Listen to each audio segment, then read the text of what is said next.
I still remember the night clearly, even after all these years together. 12 years of marriage.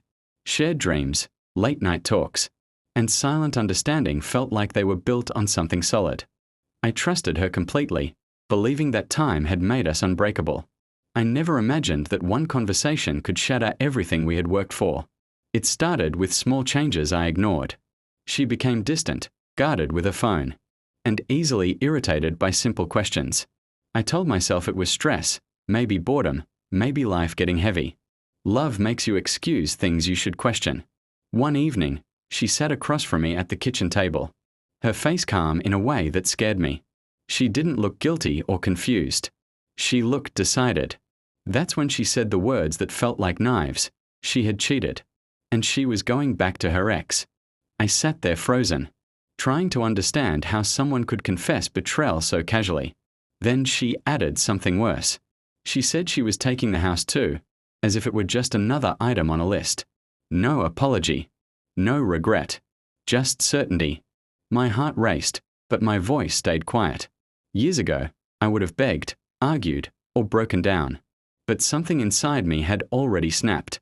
I realized that the woman I loved was already gone. I didn't shout. I didn't cry in front of her.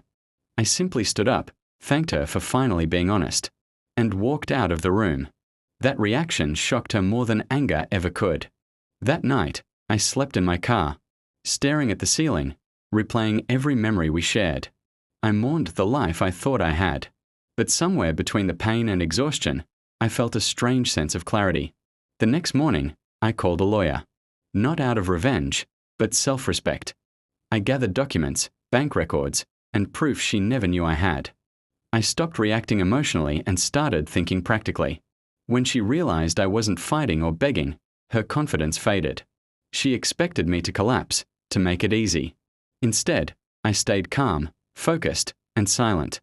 That unsettled her more than any argument. Weeks later, reality hit her hard. The house wasn't as easy to take as she thought.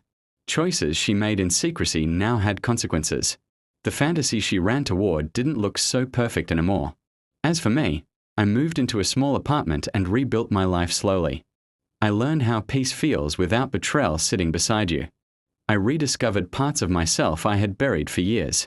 Today, I don't see myself as someone who was cheated on. I see myself as someone who survived, learned, and walked away with dignity. Sometimes losing everything is exactly how you find yourself again.